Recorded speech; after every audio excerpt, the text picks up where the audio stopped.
জি, আলহামদুলিল্লাহ ভালো আছি। আপনি ভালো আছেন? জি, ভালো। তো ভাই ইসমাইল ভাই, জি। আপনি একজন মিডিয়া কর্মী বা জার্নালিস্ট।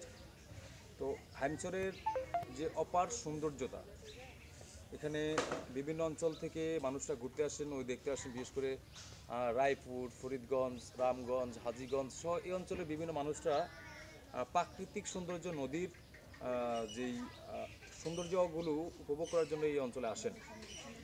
আসলে তাদের জন্য আমাদের হাইমচরবাসীর কী করণীয় রয়েছে বলে আপনি মনে করেন? ধন্যবাদ। সুন্দর একটা প্রশ্ন করছে আমাকে। আসলে আমরা যারা মানুষ তারা কিন্তু আসলে বিনোদন প্রিয় আমরা অ্যাকচুয়ালি রাইট। তবে আমি সৌভাগ্যক্রমে আমি চাঁদপুরে যেহেতু আমি চাঁদপুরে আমার ফ্যামিলি নিয়ে থাকি, আমি চাঁদপুর জেলার প্রত্যেকটা উপজেলা আমি ঘুরে বেড়াচ্ছি। সেখানে দেখছি কিন্তু অনেক রিসোর্স সেন্টার আছে। কিন্তু আমার হাইমচরে যে নদীর সাথে যে রিসোর্ট যে প্রাকৃতিক যে দৃশ্যটা এটা কোথাও আমি পাই না খুঁজে। কোথায় খুঁজে মিল পাই না।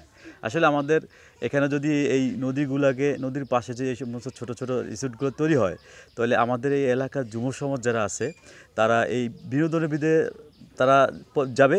সেখানে গিয়ে দেখবে যে তারা যেমন আমাদের এখানে যুব সমাজ ইয়া বা গাঁজা এগুলো নিয়ে বর্তমানে আসক্ত। কারণ একমাত্র কারণ হচ্ছে আমাদের এখানে বিনোদন কেন্দ্র নেই। আর যদি এখানে বিনোদন কেন্দ্র থাকে তাহলে তারা সেখানে তাদের প্রিয়জনদের নিয়ে সেখানে ঘুরতে যাবে, মন ভালো থাকবে। তখন দেখা যাবে যে তারা ওই ধরনের অসামাজিক বা ওই ধরনের যে সমাজে নিজের ক্ষতি হয় ওই দিকে থেকে তারা অনেক দূরে থাকবে। সো আমি বলতে পারি যে এটাই, যে আমাদের এলাকাতে অভাবের সম্ভাবনা আছে। আমাদের যে নদীর পাড়টা এটা যদি আমরা কোনো রকম সংস্কার করতে পারি, এখানে যদি ছোটো ছোটো রিসোর্স সেন্টারগুলো করতে পারি এবং বিনোদন কেন্দ্র করতে পারি, তাহলে দেখা গেছে আমাদের এই যুব সমাজ থেকে ওইখান থেকে এইদিকে মুভ করবে। আর এই বিষয়টা যদি আমাদের এই সমাজে যেমন এখানে ওয়ান চাইনিজ মিনি এইখানে হাইমচরে মাত্র একটাই মাত্র আছে, আমি আর কোনো দেখিনি। এখানে যেমন কচুয়া বলেন, শাহরাস্তি বলেন, হাজীগঞ্জ অনেক জায়গায় আমি গেছি।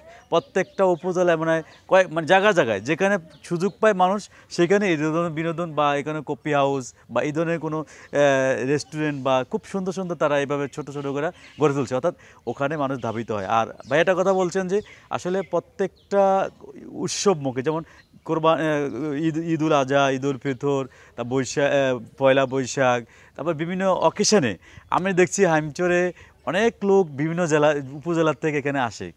আমাদের সৌভাগ্য যে ওনারা আমাদের এই নদীর পাড় আসে একটু হাওয়া বাতাস খাওয়ার জন্য, একটু খোলামেলা চলাফেরার জন্য।